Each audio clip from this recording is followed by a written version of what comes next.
Shivoham, Shivoham, Shivoham.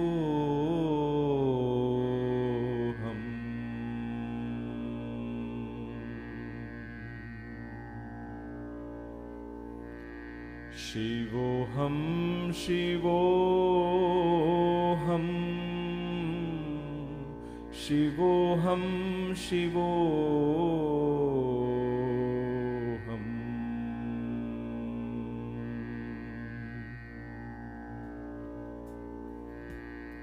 Shivoham, Shivoham.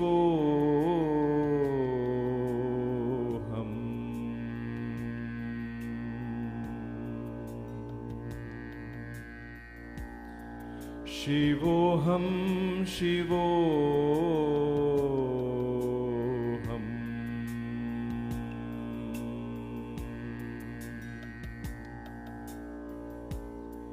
Shivoham, Shivoham,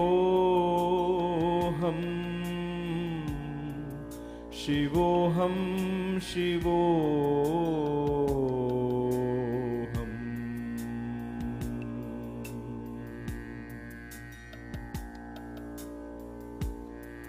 Shivoham, Shivoham, Shivoham, Shivoham.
Shuklambaradaram Vishnum Shashivarnam Chaturbhujam Prasannavadanam Dhyayet Sarva Vignopashantaye. Shri Gurubhyo Namaha. Harihi Om. Manojavam Marutatulya Vegam Jitendriyam Buddhimatam Varishtham Vatatmajam Vanarayudha Mukhyam Shri Ramadutam Sharanam Prapadhye.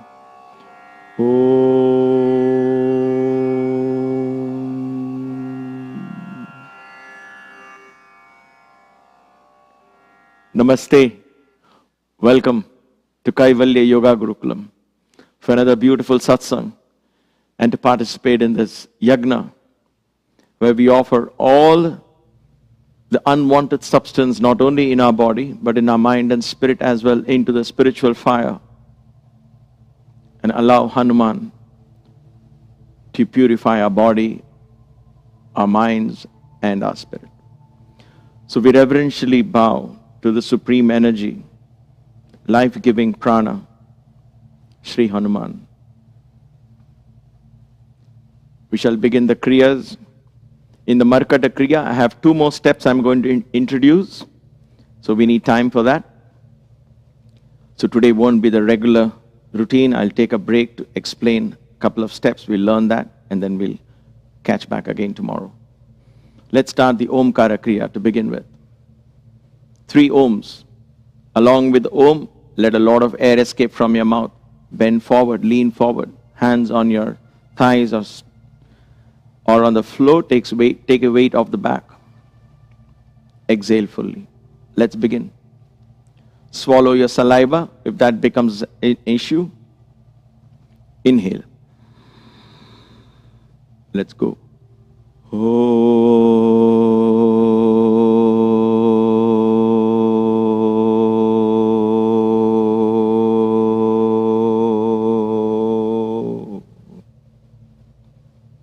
Inhale.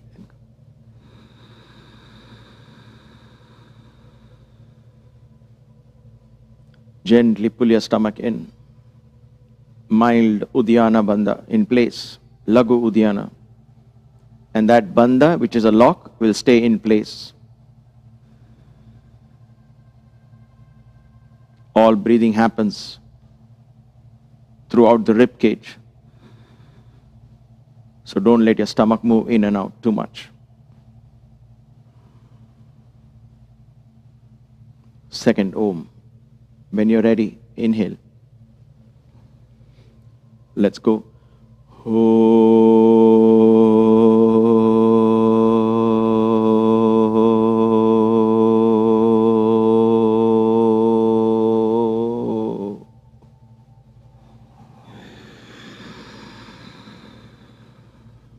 Inhale, come up. Shift your awareness to the Ujjayi breath. Allow your throat to become more active, sucking the air in, pushing the air out, partially closing the glottis. Listen to the sound of the breath.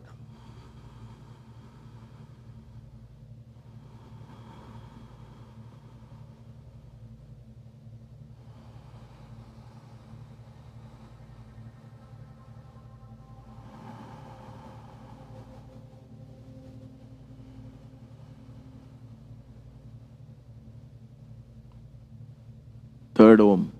Inhale.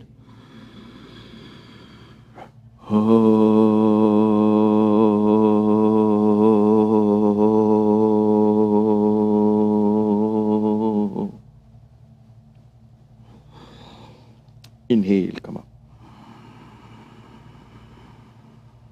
Begin mindful breathing. Receive every inhalation with reverence. Receive the wind god. The son of the wind is within the breath as you inhale. And let him carry all the toxic elements from the body out into the universe. Nature has its own way to recycle. So breathe out fully.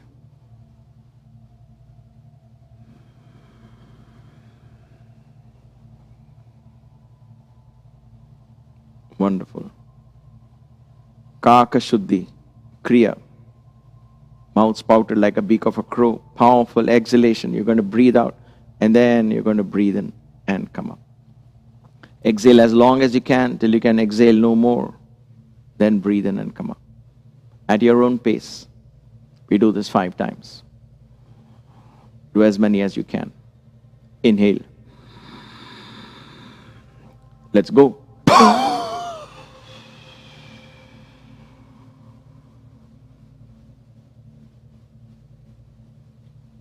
Inhale. Stomach will always stay pulled in. It's a bandha, it's in lock position. Keep the bandha in place.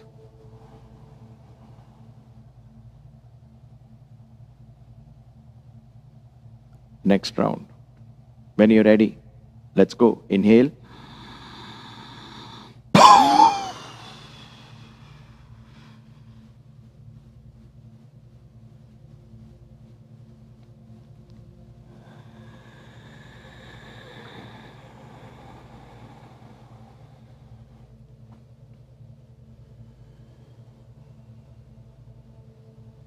Feel the energy filling your chest, expanding the chest. As you inhale with your stomach pulled in.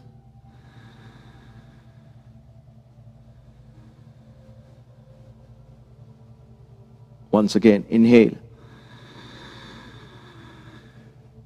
Let's go.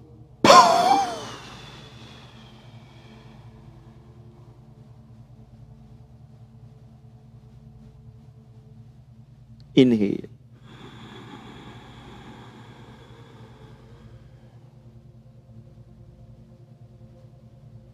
Breathe in and out. Using the chest, mindfully receiving the glorious Vayu, the divine principle.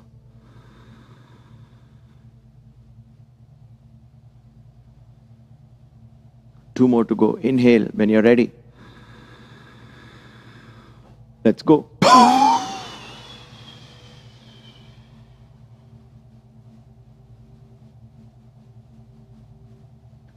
Inhale, come up.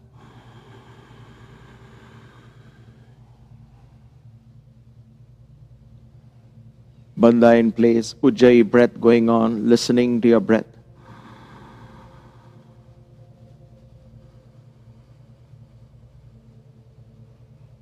One last one. Inhale. Let's go.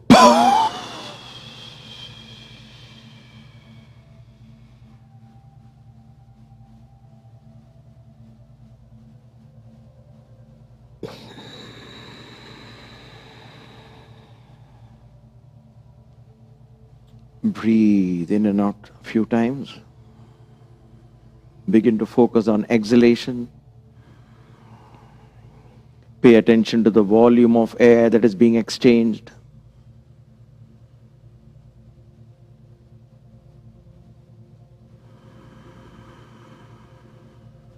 Keep the Uddiyana Bandha engaged. Shoulders relaxed.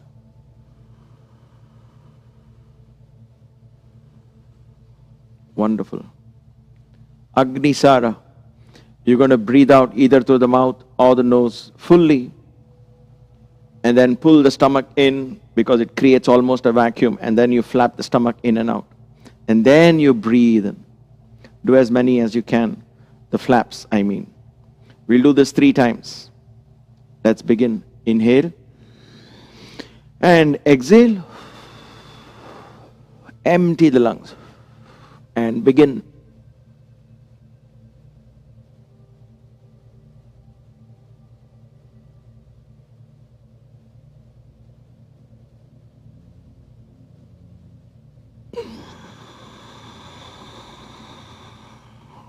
Breathe in. Tune into your body. Listen to your body. Observe what's going on inside. For those of you who have been with me, you don't even have to open your eyes. You know what's going on. Just listen, follow along.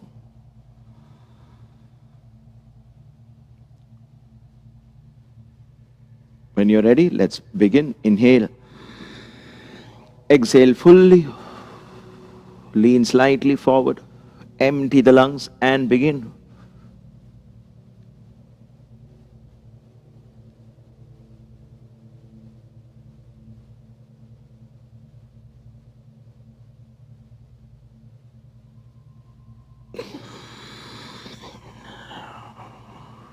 Breathe in. When you come up, feel you're tall and expanding and lengthening. The spine should feel it's lengthening with every practice as it ends. That shows that your prana begins to move up. As always, please sit on a stool or on a small block. So you'll be able to feel that lengthening of the spine, moving upwards. Or of course, if you're sitting on the chair, that's fine too. One more. Inhale. Exhale.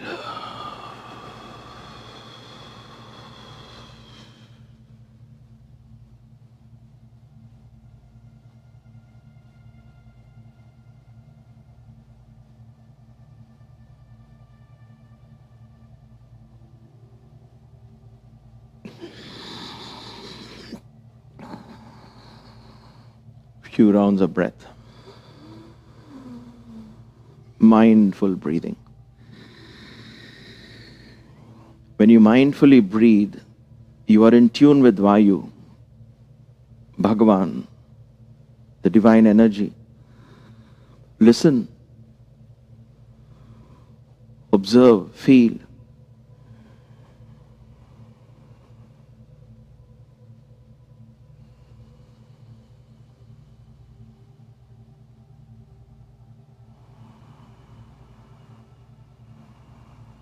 Gently relax. As I will now explain the next Kriyas, you can relax the bandhas and everything. Just focus on learning. 2 more steps I'm going to add to the Markata Kriya, and that will complete it, 10 full steps. I waited for this for a while before you learn, and your spine and other muscles are a little more flexible in the last 3 weeks that we have been doing. So I guess it is the right time to introduce this. I felt guided, and so let's do this. It's a simple 2 more twists that I'm going to introduce. Let me show it to you sitting down, and for those of you sitting on the chair, so just watch first. We all know one part of the routine where we go, you inhale, and then you exhale. You inhale, you exhale. Then you inhale, and you exhale, right? Of course, always when your hands come down, don't let the spine also go down like the spine is straight.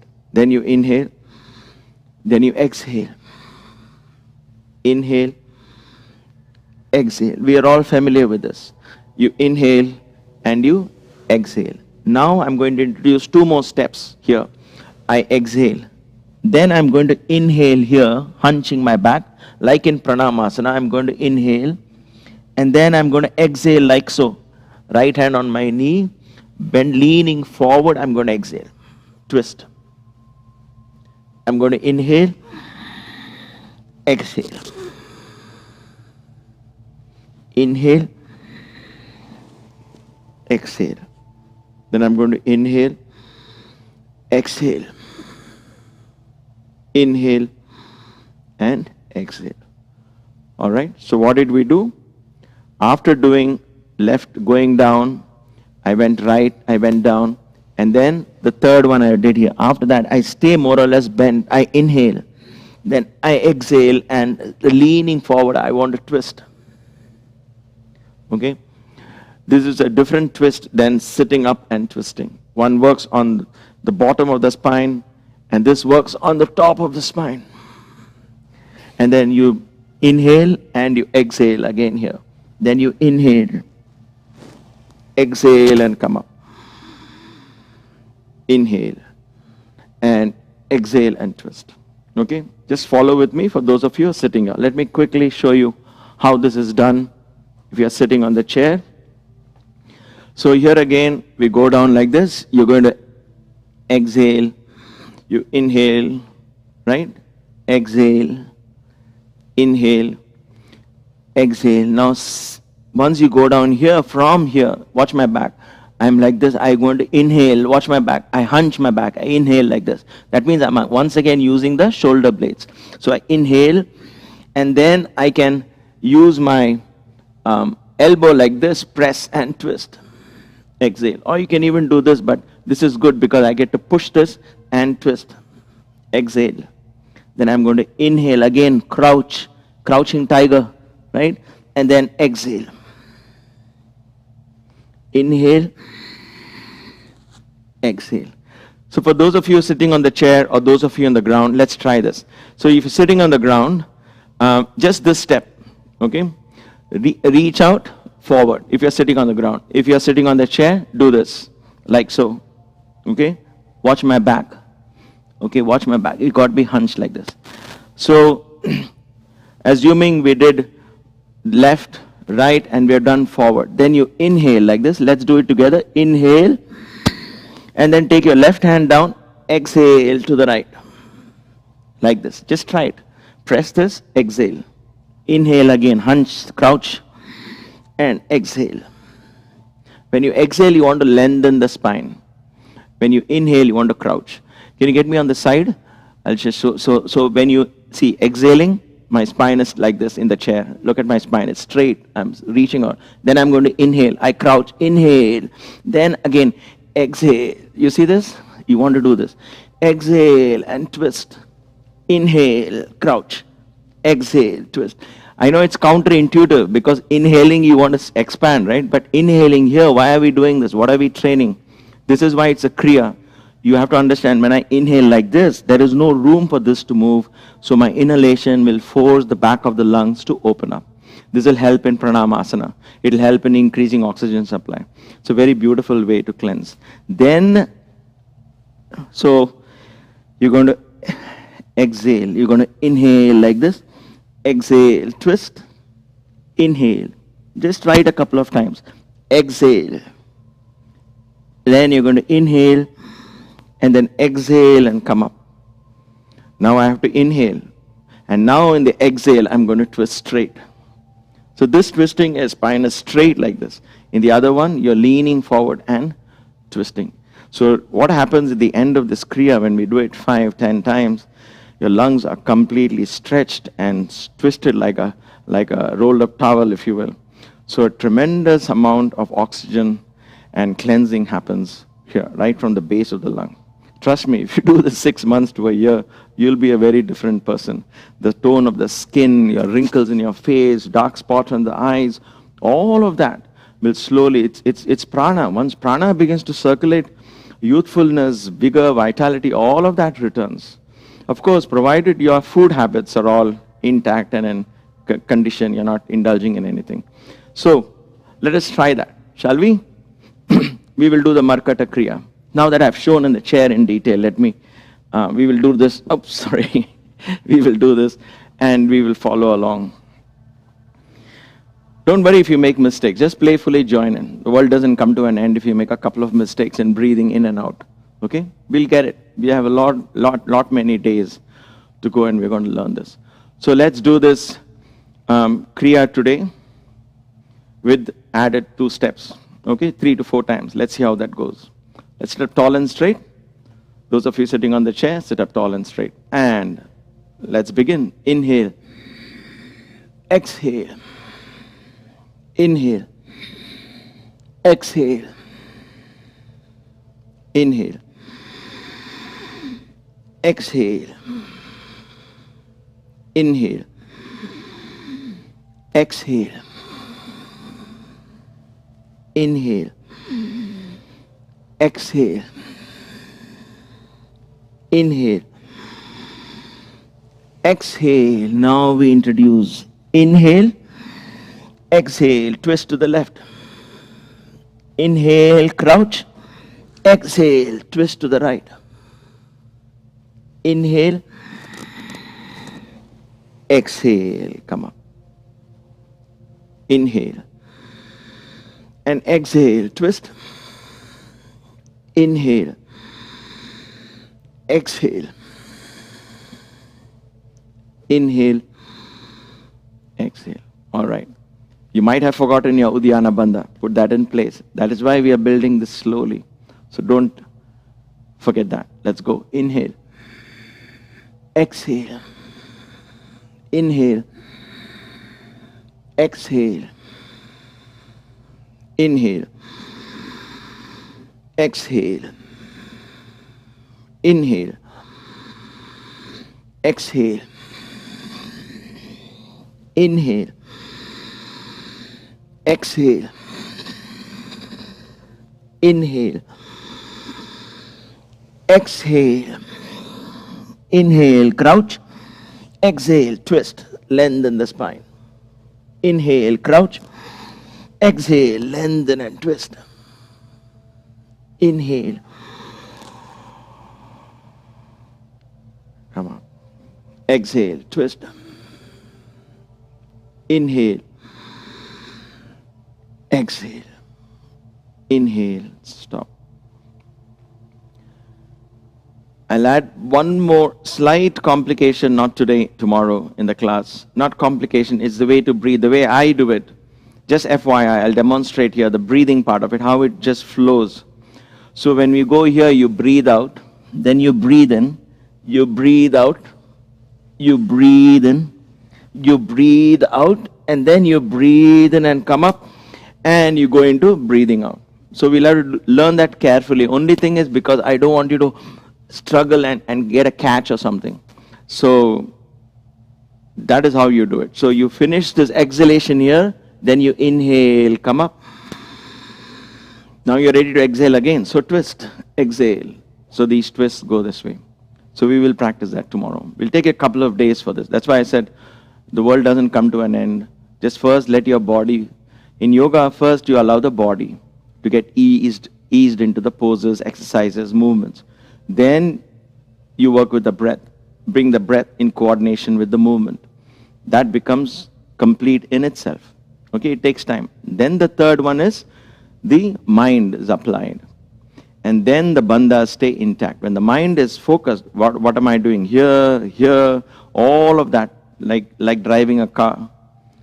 Then all of that falls in place, and you'll begin to enjoy the practice. I am sure in another 1 month, this will be a walk in the park for you all, and your body will easily move. Prana will begin to get moving in the body. There is no doubt about it. Let us do 3 rounds of Bhastrika today. I don't think we have time for more than that. 3 rounds of Bhastrika, each one is set of 5. 5 each, 3 rounds. So it goes like this. 1, 2, 3, 4, 5. We'll take a couple of deep breaths, then go again. Okay? All right. Sit up tall and straight. Uddiyana Bandha in place. Please, for Bhastrika, keep this in place. Otherwise, the effectiveness is completely reduced. And let's go.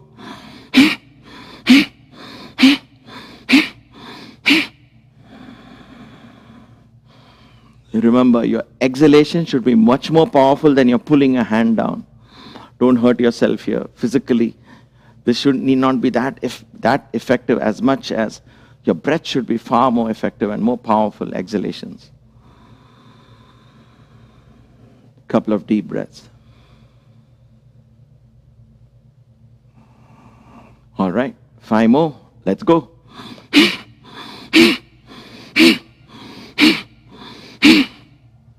Breathe. In and out. Wonderful. Uddiyana Bandha in place.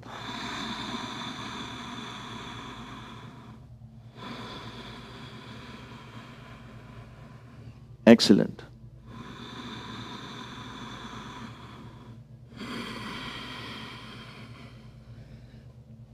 And the third one, let's go.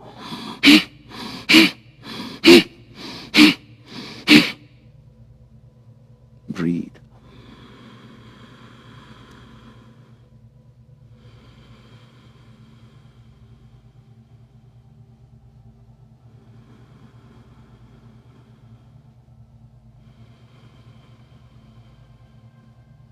Wonderful.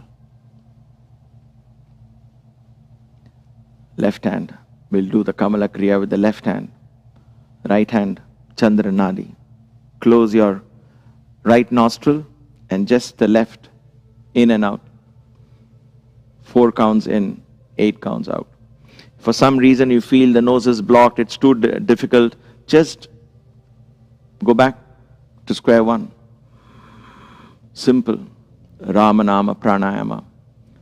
You focus on the breath, focus on the ratio of breathing, 4 in, 8 out. Listen to the name of Rama, allow the Naam, the mantra, along with the rhythm to settle deep into your lanka. It begins to purify and get rid of all unwantedness. Your consciousness begins to expand and we all connect because we all have one thing in common, Rama Naam. And let that name of Rama, the power of that mantra, go out, spread out, and reach every soul that is seeking solace, comfort, guidance. With that prayer, let's begin the Ramanama Pranayama. Inhale, 1, 2, 3. Exhale, 1, 2, 3, 4, 5, 6, 7. Inhale, 1, 2, 3. Exhale, 1, 2, 3, 4, 5, 6, 7. Inhale, 1, 2, 3. Exhale, 1, 2, 3, 4, 5, 6, 7. Inhale, 1, 2, 3.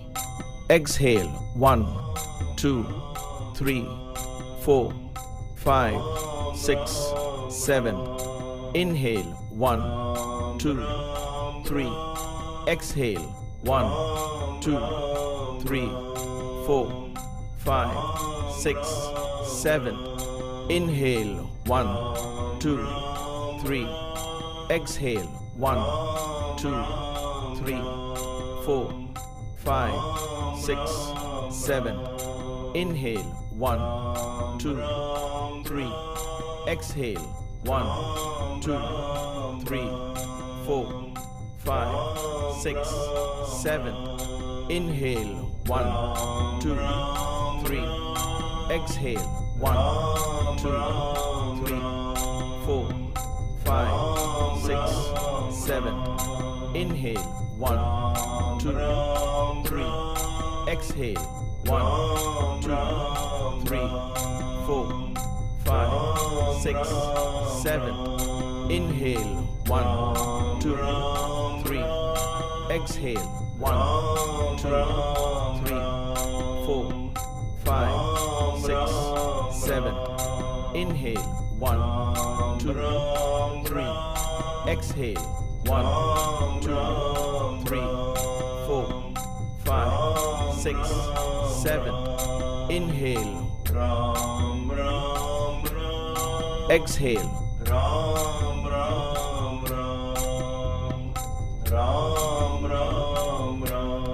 Inhale. Exhale.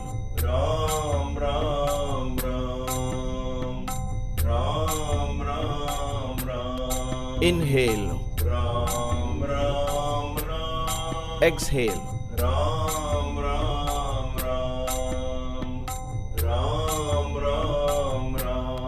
Inhale. Exhale.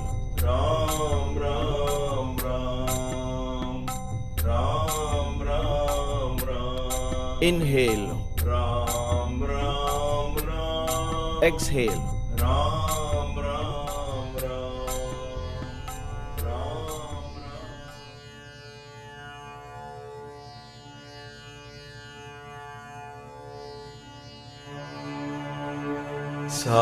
साईश्वराय विद्महे सत्यदेवाय धीमहि तन्नः सर्वः प्रचोदयात्। ॐ साईश्वराय विद्महे सत्यदेवाय धीमहि तन्नः सर्वः प्रचोदयात्। ॐ साईश्वराय विद्महे सत्यदेवाय धीमहि तन्नः सर्वः प्रचोदयात्।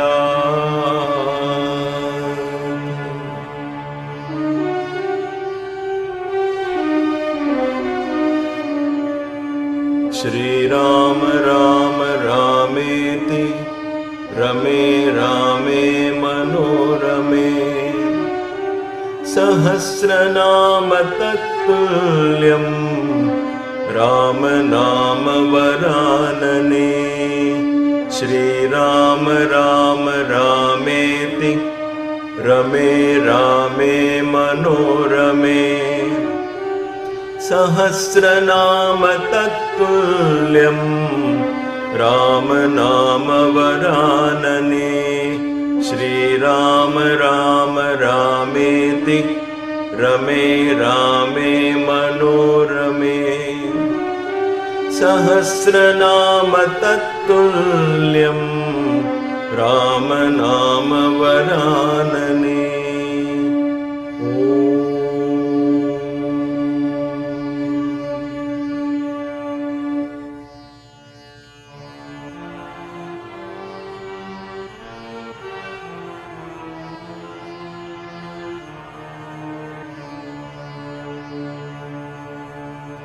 Ram Ram Ram Ram Ram Ram Ram Ram Ram Ram Ram Ram Ram Ram Ram Ram Ram.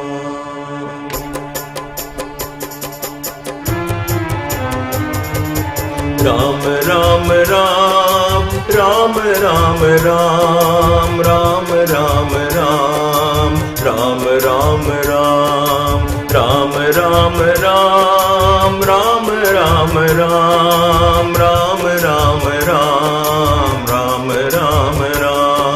Ram Ram Ram, Ram Ram Ram, Ram Ram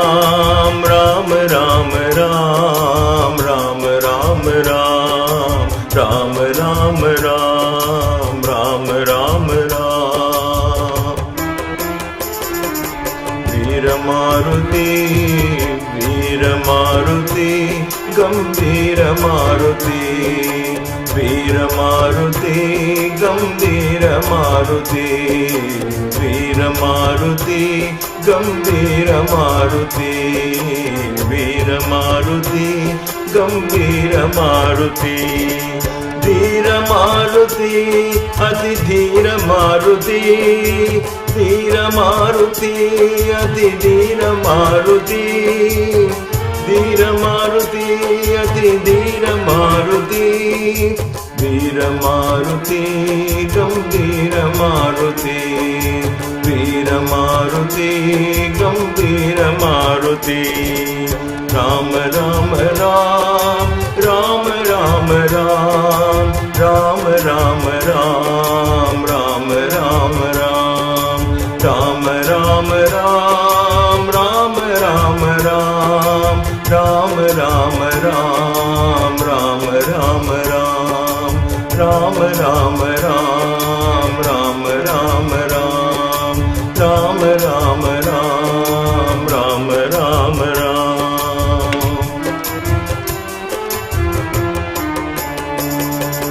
Veera Maruti, Gambhira Maruti, Veera Maruti, Gambhira Maruti, Dhira Maruti, Ati Dhira Maruti, Dhira Maruti, Ati Dhira Maruti, Veera Maruti, Gambhira Maruti, Veera Maruti, Gambhira Maruti, Gita Maruti, Gita Maruti,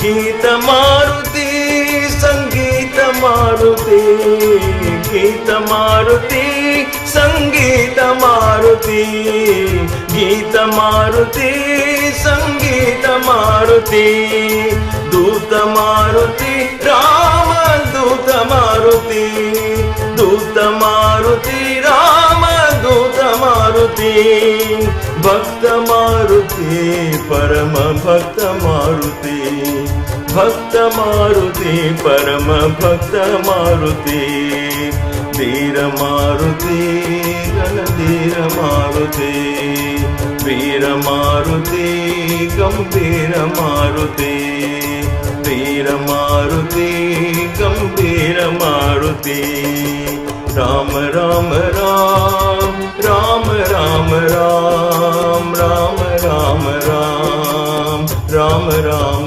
Ram, Ram Ram Ram, Ram Ram Ram, Ram Ram Ram, Ram Ram Ram, Ram Ram Ram, Ram Ram Ram, Ram Ram Ram.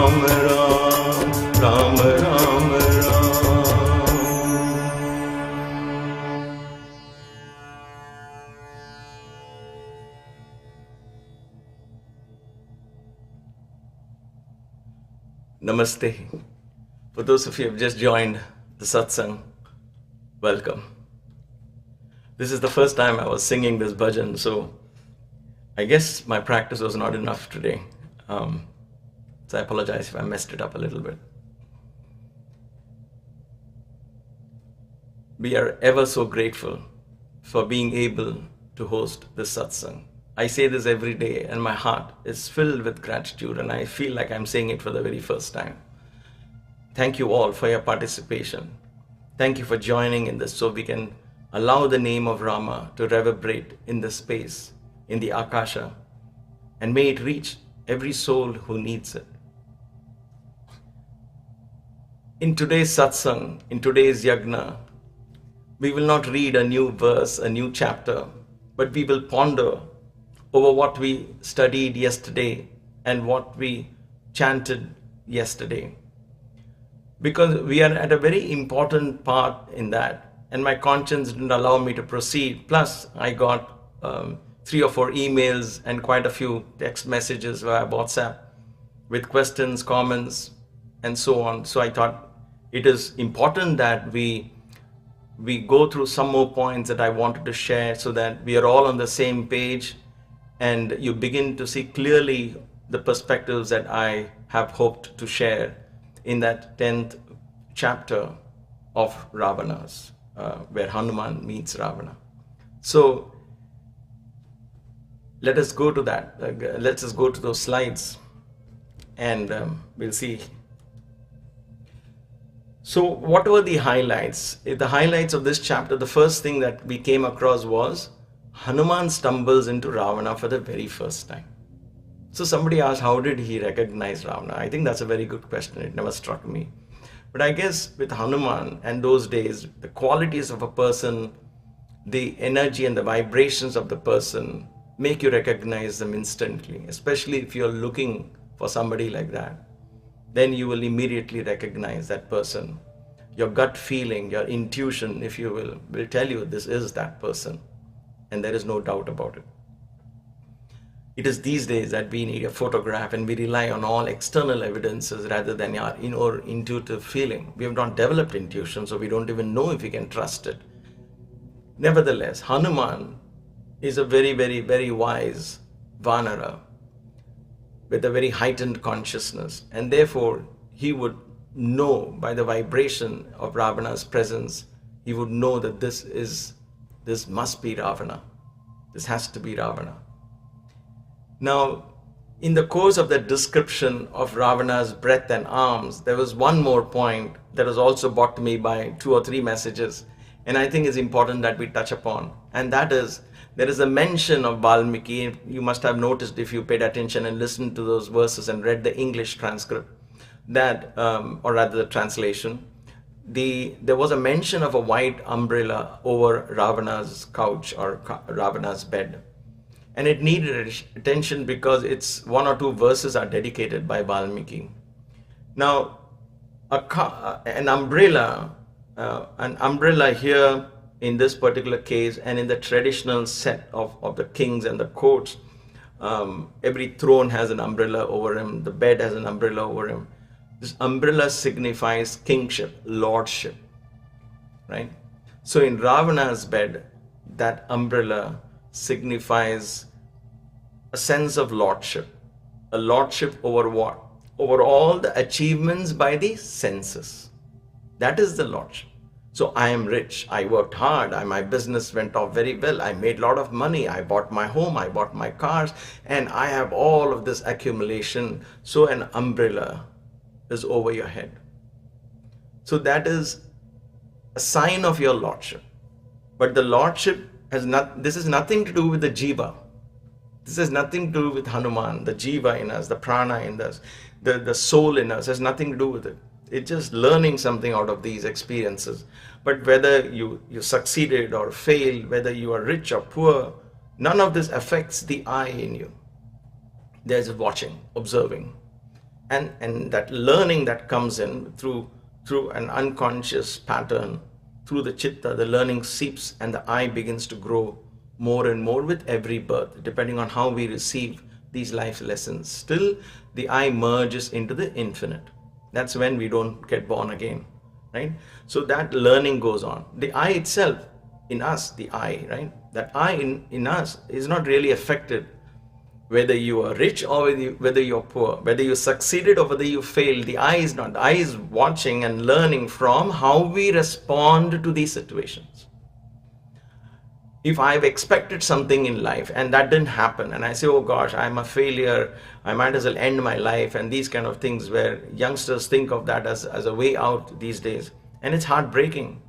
But that is not how you respond, because then the I shrinks even further. And then God knows how many more births you'll have to take in how many forms to once again go back to the drawing board, once again start from the kindergarten. So those thoughts of ending one's life and things like that should never even come. But then, so the I is simply learning from, and it's growing from. I has no mind, nothing. It's just ahankara. You're expanding that I based on what is being input into that chitta and how that opens up, right? So the I is simply a reflection of how we respond, how we react, what are we learning from life's lessons. So this umbrella is kind of a false indication of lordship. Or rather, it's true to the extent that the senses are there. Yes, I have achieved this with my senses. I have a good voice, I have practiced singing and I can sing very well. I've given performances, now I'm an acclaimed musician. Pat on the back, yes, of course. Put an umbrella over your head, yes. But know that lordship is only there. If I rely on that for my spiritual growth, on that lordship, then I'm making a mistake. If I rely on these achievements for my true self-confidence, where does self-confidence come from? Does it come because you've accumulated money? If it comes from that, does it come because you have accumulated education and you have great degrees? If it comes from that, hold on to that thought. Does it come because you have practiced hard and you have developed talents? Does your confidence stem on that? If it comes from these reasons, why are you confident? Because I look very beautiful or handsome. I am tall, I am fair, I'm dark, I'm tall, whatever it is, right? Tall, dark, and handsome. I just got distracted because I had heard that term somewhere. Tall, dark, and handsome. I'm neither tall nor handsome. I'm dark. I'm happy. So anyway, so the point is, if you rely on any of these, I'm very educated, I'm very rich, I'm this, I'm that, and your confidence stems from that, then what happens if that thing ceases to exist? What happens when that thing ceases to exist? What happens? I've learned a lot through my education, right?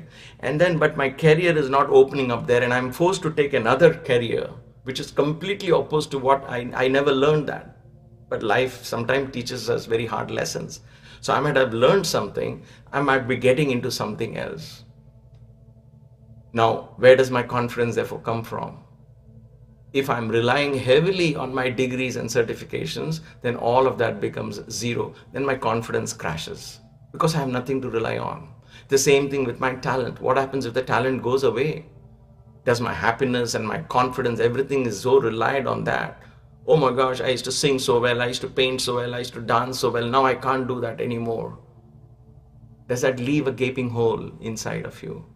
Then karma comes into that hole and creates more of that feeling of want and lack. So confidence therefore has to come from the self, the I inside. That I am not affected by all of this. I am always was, I am, I forever will be the eternal. And therefore confidence comes from that. So this kind of confidence that comes as an umbrella, in other words, lordship, kingship, all of this is just very limited lordship. So that was what was on Ravana's bed. It's on Ravana's throne. It's on every king's throne. He's the lord of his subjects, right? But we have to take that always with a pinch of salt. That is why Rama, if you notice the body language, Rama had a tuft of hair tied up like this. No umbrella over. From him, Shiva, like this. So this is all meaningful. Why they have hair tied over the head? Because that energy comes from inside, not from outside. Anyway, that's umbrella. Then Valmiki spends a lot of time talking about, of course, we talked about arms and breath, but he also describes Ravana's bed. So Ravana's bed, arms and breath, all these three, there has to be some relation, right? And how are these connected to Hanuman? This is only one chapter. I'm going to go a little more into detail, and therefore bear with me if I've taken 2 days for this. I don't know. Maybe there are some other chapters which require this at this point. I don't know. So let us see. But it's so important for us to understand. Why would Valmiki take so much pain to write so many verses? If you remember what you read yesterday, so much. You might think it's just repetition. It's not. It's for our benefit. for us to contemplate and wait a minute, what's happening in that bed? What is the connection between bed and arms and breath? How are they linked with Hanuman? If we understand this, we will understand the role of Hanuman and Ravana in Ramayana. This is where I want to spend a few minutes here, so bear with me. This is all about the Vayu principle. Vayu. Vayu means air, the element of air. There are 5 elements, right? Space, that is ether. There are different words, but Akasha is the right word for that. Then from Akasha, you have Vayu, the gases, the air, wind, and so on. Then you have fire, electromagnetism, plasma, electricity, all of that. Then you have water, all liquids. And then you have matter, which is earth. So creation can come down into these, can be categorized within this. There's nothing else outside of this. What you see are modifications of these 5 elements. That's why they call bhutas, pancha bhutas. Bhuta means they have occurred. You can't modify these fundamental principles of creation, can't be modified. You can take this and modify and create your own, but it's only creation, a mix and matching of all of these elements that either we are creating or the universe itself plays and creates more and more. It appears to be humongous in its variety, right? But they all come down to these 5. Whether you go to Italy or Rome or Sicily or New York or Niagara Falls, or you go to the Grand Canyon, or you go to Kedarnath, you go to Badrinath, you go anywhere, creation finally comes down to these 5 elements. Some of these elements are more prominent in certain parts, that's all. If you go to a waterfall, water element is more prominent. But then all the other elements also exist there. It is the same thing. So in this now, in Sundarakanda, in Ramayana, Valmiki is giving us a path to self-realization through understanding the prana energy of Vayu. So Vayu element is predominantly being studied in this Sundarakand, and the essence of Vayu. What is that secret behind this breath? Today, our pandemic and all of this is what? Everybody's talking of breathing, oxygen, breathing. So that breath. So that is why Sundarakand becomes very important and has a special place in our history and in evolution.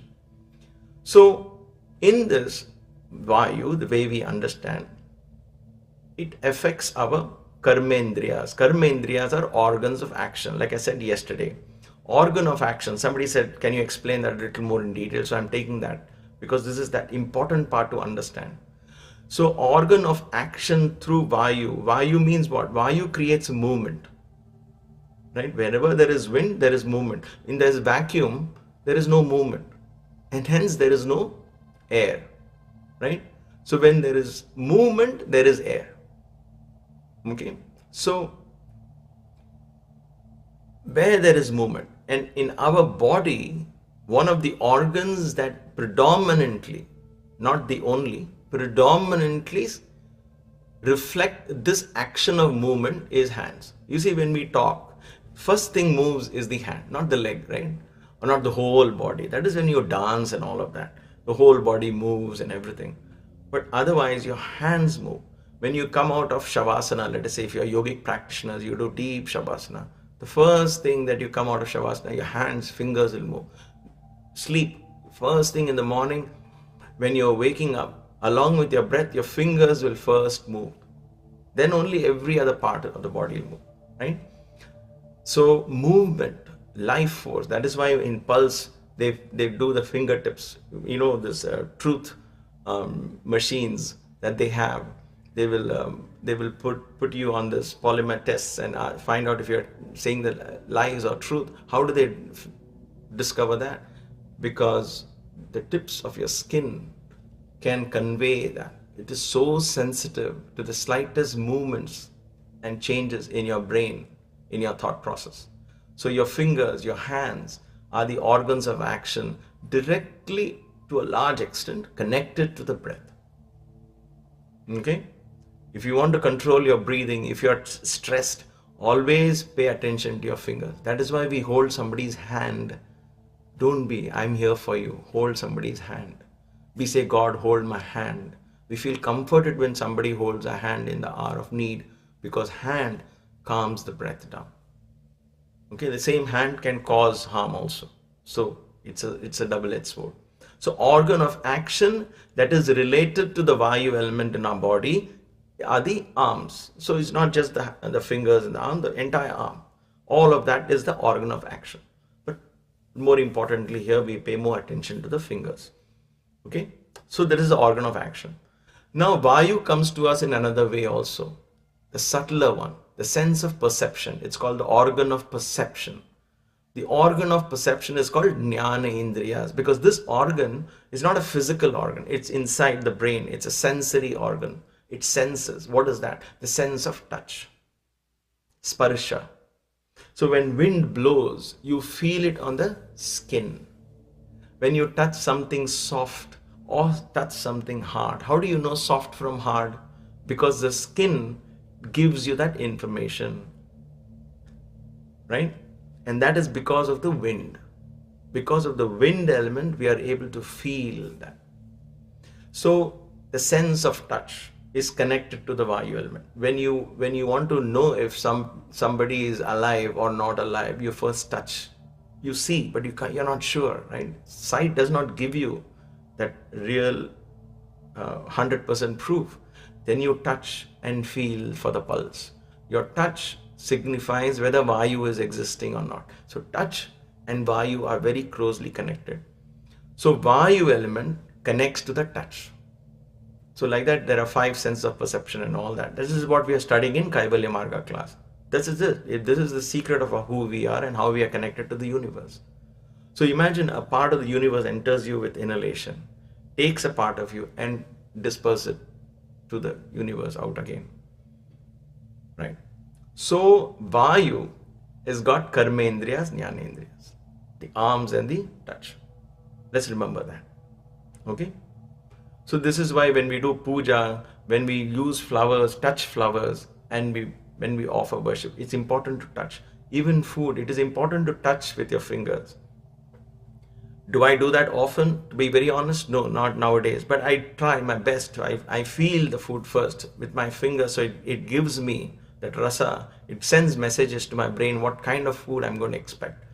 So as much as you can, try and feel food with your fingers.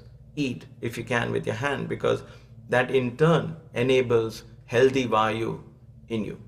Okay? So that is good. So this is one part of it. Now comes the Hanuman part of it. Hanuman is the very essence of this Vayu Tattva. In other words, the Maha Prana. In this Vayu lies a life force, an essence. Some people say that is oxygen. Well, that is to some extent it's true. But it's not oxygen. Hanuman is not just limited to being the oxygen. Hanuman is the Maha Prana, also known as the Mukhya Prana. The life force, the essence hidden inside this Vayu element. That essence you can draw from earth, from water, from all other places as well. That prana comes in from all. But in this Sundarakand, we are studying of Vayu. So Hanuman is the very essence of that Vayu. So we have established this much. Now let's go to the couch and all of that. So what was the couch? Before I come to that point, what does the couch therefore resemble? How is that connected to Vayu? When you lie on your bed, what gives you the feeling of, this bed is so good? Hopefully you have a good bed to sleep on, right? You lie down and say, oh, this is so good. What is it? It's a sense of touch. It is predominantly the sense of touch. The sight is also there to some extent. The bed should look good and neat and all of that. But what gives you sleep is when you are in tune with the sense of touch, and then and whatever sense of touch you're used to, if you go back to that comfort zone, you feel asleep. That's why when you're traveling in a train or a bus, the sense of touch is different. And therefore, unless you're really, really so tired, you don't get to sleep very well. You wake up with body aches and so on and so forth. Same thing when you go camping, right? Same thing. When you sleep on a sleeping bag on the hard ground, you wake up the next morning pretty stiff, because the sense of touch is not that. So the sense of touch is connected with the bed. The breath, of course, we studied this yesterday. The breath is the Vayu that goes in and out, and the arms of Ravana are also connected to Vayu. So you see how Valmiki is subtly bringing all these elements and connecting with Hanuman. So how did Hanuman react? Because he can tune in. All of this is his home ground, right? He's from the Vayu. He's the essence, the Maha Prana. So he knows if these are tainted. And in Ravana, they are the entire antithesis of Hanuman. And therefore I put it, Ravana was the antithesis of Hanuman. Antithesis means exactly the opposite of Hanuman. If Hanuman was the pure principle of prana, bringing vitality, health, freedom, expansion, strength, all of the most wonderful things you can think of, positivity, self-confidence, all of that, Hanuman resembles that. Hanuman is the embodiment of all of that, right? So he's there. Ravana is the other side. Ravana is, I want this, I want that, because he's never satisfied. He had hundreds of queens with him, all beautiful. As Valmiki says, they were Gandharvas, they were from Deva region, they were Rishi Patnis, they were all, not Rishi Patnis, women born out of Rishis, they were great sages and all of them, right? All kinds of women he had, and yet he was not satisfied. So there is always a lack. Exactly the opposite. Hanuman had nothing, and yet he was very contented, very happy, right? So he is completely the opposite. If you truly want to understand Ramayana, look at it from this perspective. Hanuman versus Ravana. Ravana's opposite is Hanuman. Hanuman's exact opposite is Ravana. So you might say, wait a minute, isn't this a story of Ram and Ravana? So where does Ram fit in? Shouldn't it be Ravana versus Ram? No. Ram is above all this. To equate Rama as the opposite of Ravana is an insult to the concept of the Paramatma. The Paramatma is above. Ram could have forgiven Ravana and said, no problem, I completely forgive you with absolutely nothing in that story. If that were to happen, that didn't happen in the story. If it were to happen, Rama would have no ill will against Ravana for what he put him through. He would say, okay, you ask for forgiveness, I'll forgive you. There is a Sharanagati dharma that Rama followed. That only can happen when your mind is above all this good and evil. Who is good, who is bad? He's following his nature, which is dharma. What the dharma is, Ram knows. Atma dharma. And then that Atma dharma and the dharma of the self, there is no right and wrong. There is no right and wrong. You are above right and wrong. So that is Atmanam. So I don't, in wildest imagination, I've never compared Ram with Ravana. Because I say, no, I can't bring Ram to that, compare him to something else. Even say opposite, it's a comparison. Rama is above all this.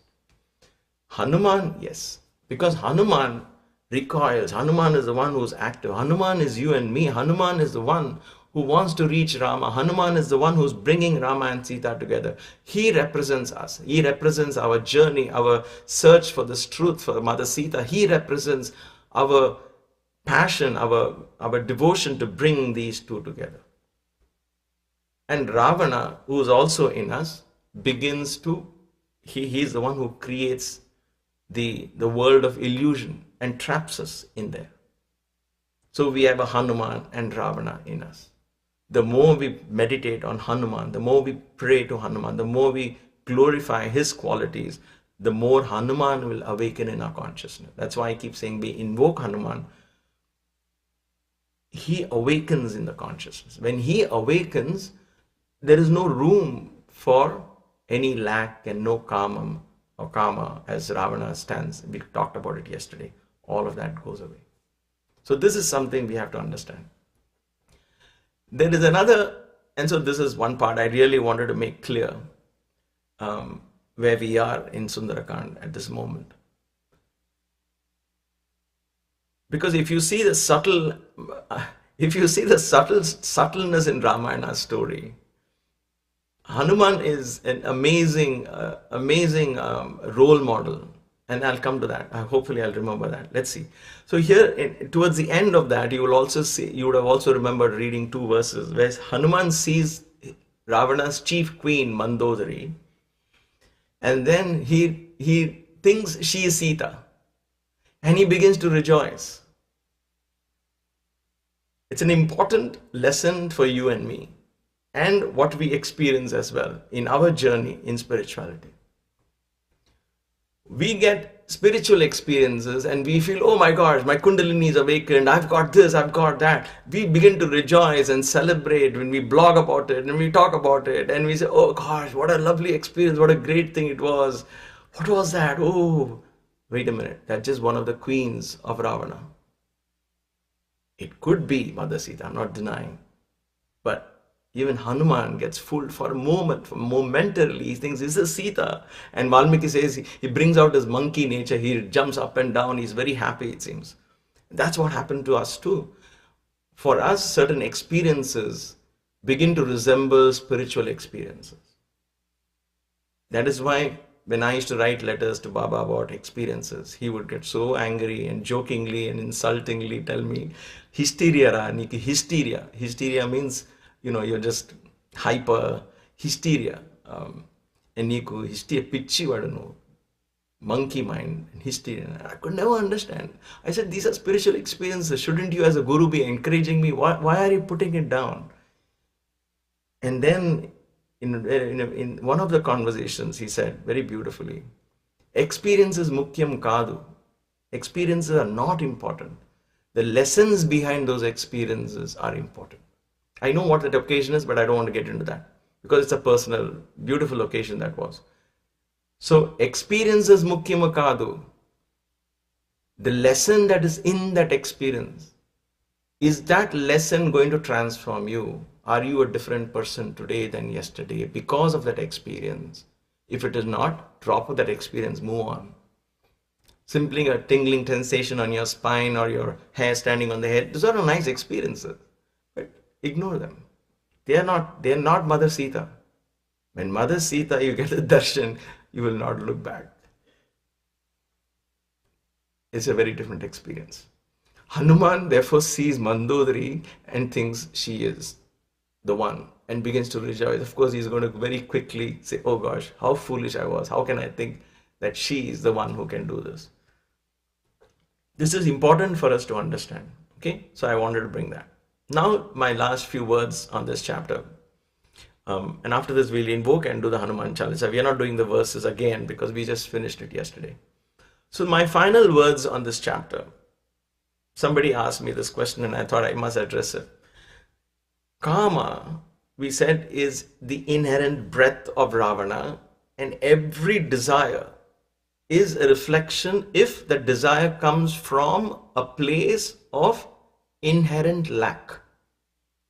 So that desire could be God realization, that desire could be buying a car, that anything it could be. Okay? We are the experts in categorizing which is spiritual desires and material desires and all of that. But as long as the spirit is concerned, it is simply wanting to see if your desire comes from a state of inherent lack. It is karma. It will not get you your objective. It will only it will create a habit in you to seek more. It will create a habit in you to seek more. This is very true.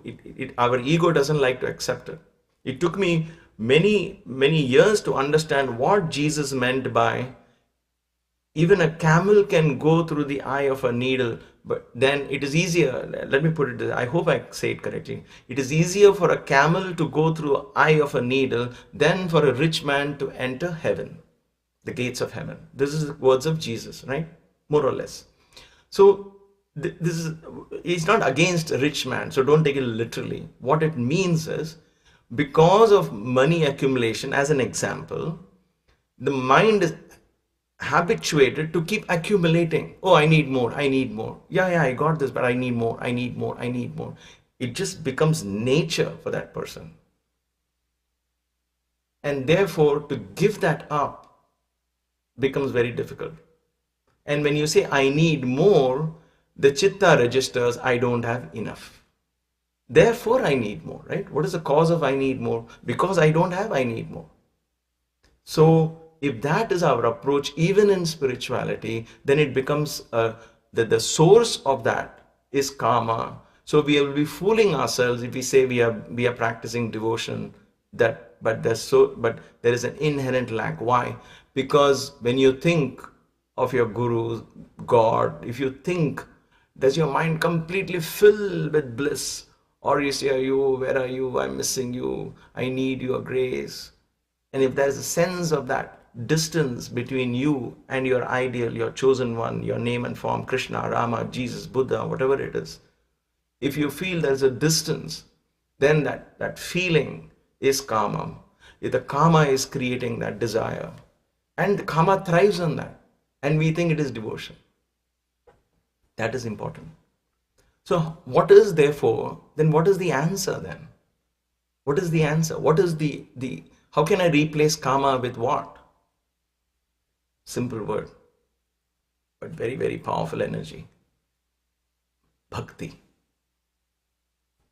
Bhakti. Bhakti is the only energy. And what is bhakti? Devotion. Selfless devotion. Unconditional devotion is bhakti. Bhakti is unconditional devotion. There is no expectation in your relationship with God. No expectations, no conditions put out there. So at no point, even in the lowest ebb of our lives, would we say, I did so much for you, I looked up to you, I leaned on you, and you're not supported me. Gone. You have always been then only nurturing karma desire.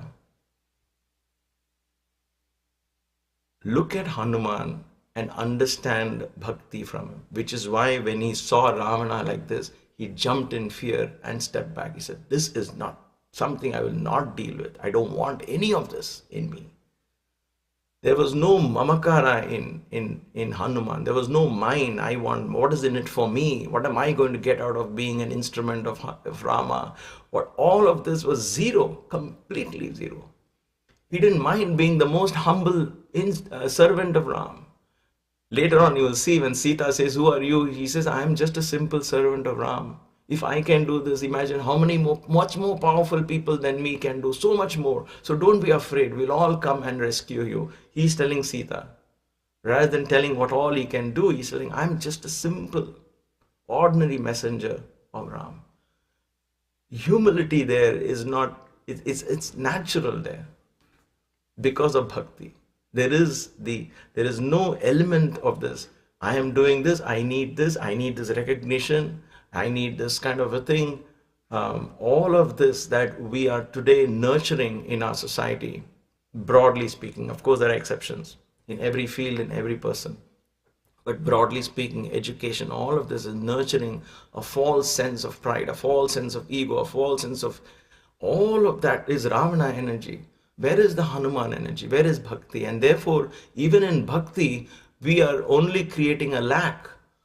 And at some level, at an unconscious, subconscious level, we begin to form a relationship, so-called relationship with God in the name of bhakti, thinking it is bhakti, but we are constantly seeking something from God.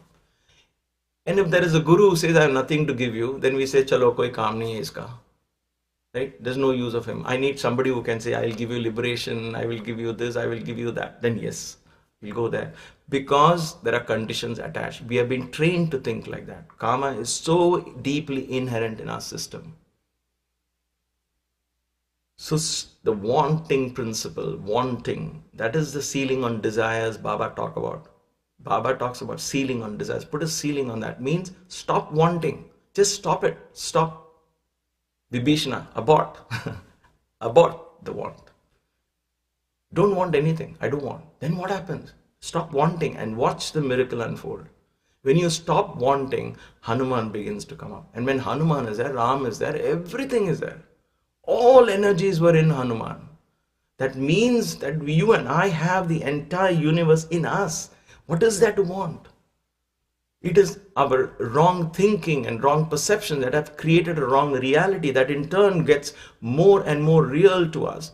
And then we keep feeding that, and then we have caught ourselves into a vicious circle. That is that serpentine energy, is that pictured so blatantly by Valmiki about women and intertwined to each other, and all of those neurons are completely messed up inside our head in Nachitta. Lanka is where you and I are trapped in. But let us not lose heart. Hanuman has come into Lanka. And Sita is in Lanka, not somewhere else. So we don't have to go out of Lanka, break free from Lanka to do something else. In Lanka, we have to search. And for that, we have to become Hanuman. So with this, let us continue this fascinating, beautiful inward journey. We shall now invoke this beautiful divine energy of Hanuman. So he awakens in our consciousness, blesses us, takes us to Mother Sita.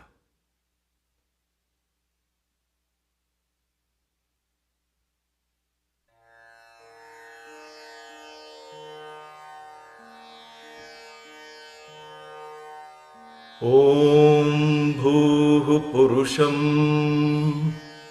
Shri Bajranga Rupaya Shri Samba Sadashivam Avahayami.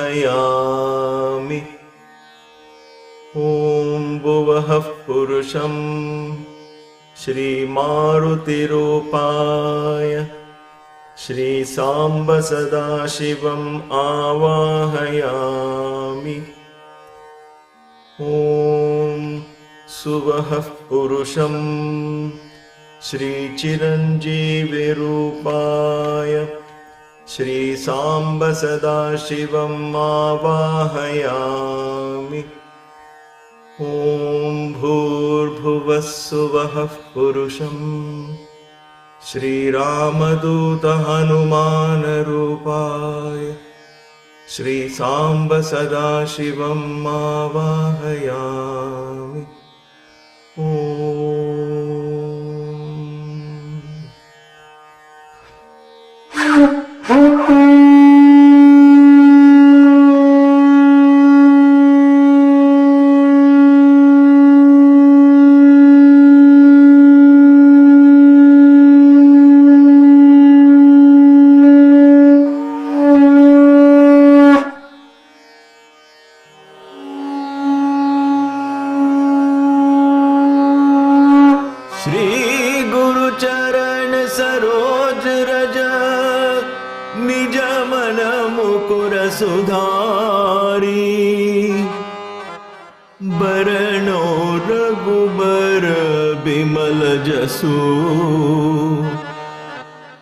जोदायक फल चारी बुद्धिहीन तनु जानिके सुमिरा पवन कुमार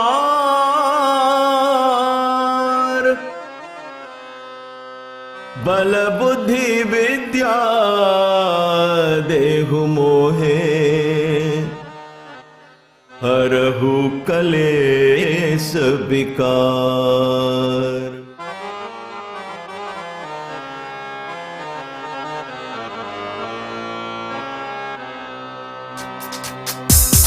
राम राम राम राम राम राम राम श्री राम राम राम राम राम राम राम राम राम राम राम राम राम श्री राम राम राम राम राम। जय हनुमान ज्ञान गुण सागर जय कपीस तिहु लोक उजागर। रामदूत अतुलित बल धामा अंजनी पुत्र पवन सुत नामा। महावीर विक्रम बजरंगी कुमति निवार सुमति के संगी। कंचन वरण विराज सुबेसा कानन कुंडल कुंचित केसा। हाथ वज्र और ध्वजा विराजे कांधे मूंज जनेऊ साजे, शंकर सुवन केसरी नंदन, तेज प्रताप महाजगबंदन। विद्यावान गुणी अति चातुर, राम काज करिबे को आतुर। प्रभु चरित सुनिबे को रसिया, राम लखन सीता मन बसिया। राम राम राम राम राम राम राम, श्री राम राम राम राम राम राम राम राम राम राम राम राम, श्री राम राम राम राम राम राम राम राम राम राम राम राम राम, श्री राम राम राम राम राम राम राम राम राम राम राम राम, श्री राम राम राम राम राम। सूक्ष्म रूप धरि सियहि दिखावा, विकट रूप धरि लंक जरावा। भीम रूप धरि असुर संहारे, रामचंद्र के काज संवारे। लाए सजीवन लखन जियाए, श्री रघुबीर हर्षि उर लाए।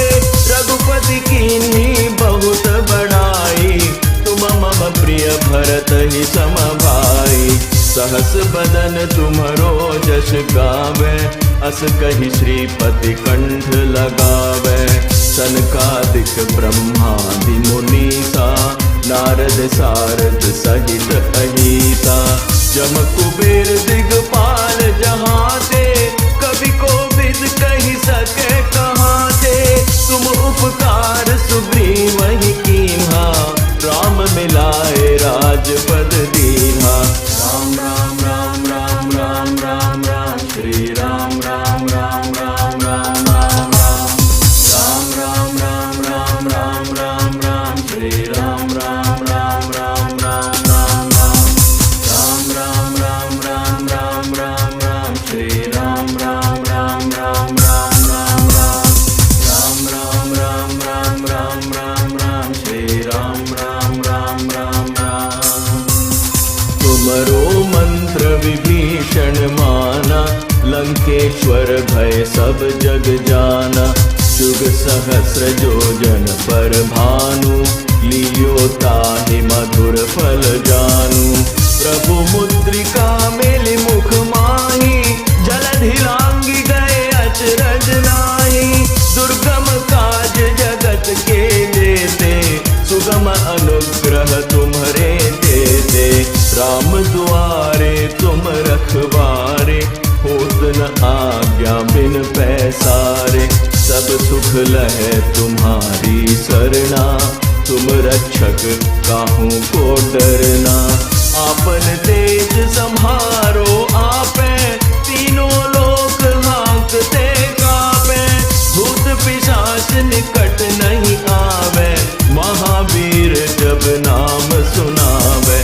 राम राम राम राम राम राम राम, श्री राम राम राम राम राम राम राम राम राम राम राम, श्री राम राम राम राम राम राम राम राम राम राम राम राम, श्री राम राम राम राम राम राम राम राम राम राम राम राम, श्री राम राम राम राम राम। नासै रोग हरे सब पीरा, जपत निरंतर हनुमत बीरा। संकट ते हनुमान छुड़ावे, मन क्रम वचन ध्यान जो लावे। सब पर राम तपस्वी राजा, तिनके काज सकल तुम साजा। और मनोरथ जो कोई लावे, सोई अमित जीवन फल पावे। चारों जुग परताप तुम्हारा, है प्रसिद्ध जगत उजियारा। साधु संत के तुम रखवारे, असुर निकंदन राम दुलारे। अष्ट सिद्धि नौ निधि के दाता, असवर दीन जानकी माता। राम रसायन तुम्हारे पासा, सदा रहो रघुपति के दासा। राम राम राम राम राम राम राम, श्री राम राम राम राम राम राम राम राम राम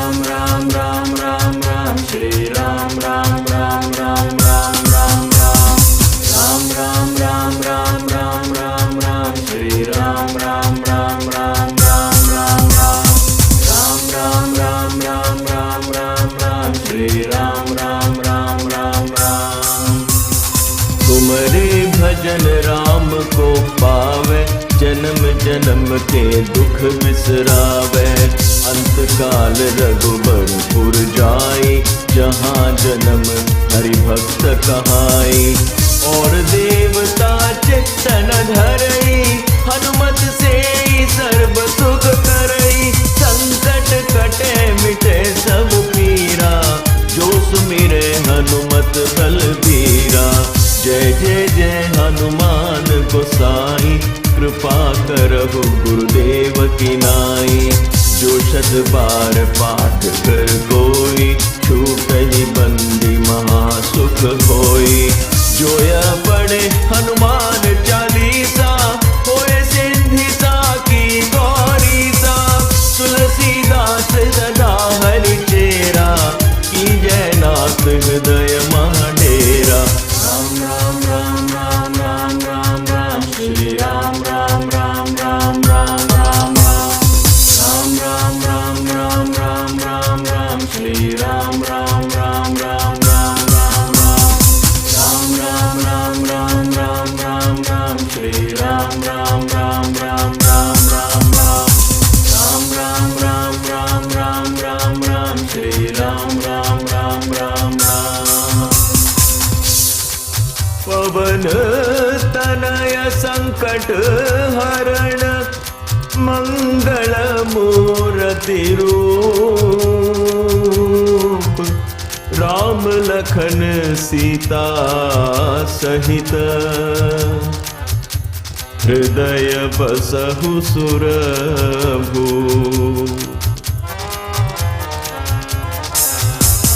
राम राम राम राम राम राम राम, श्री राम राम राम राम राम राम राम। राम राम राम राम राम राम राम, श्री राम राम राम राम। जय Shri Ram.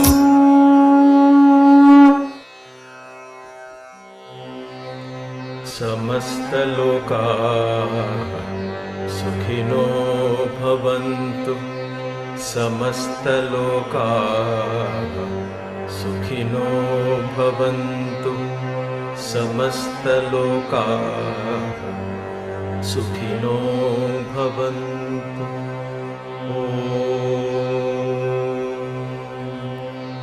May all the beings in all the worlds be happy. जय बोलो पवन सुत हनुमान की जय।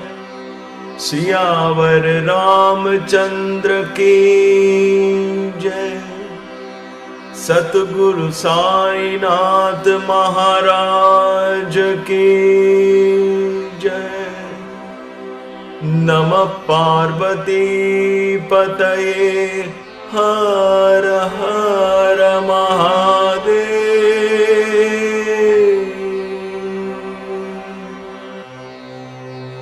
ओम शांति शांति शांति।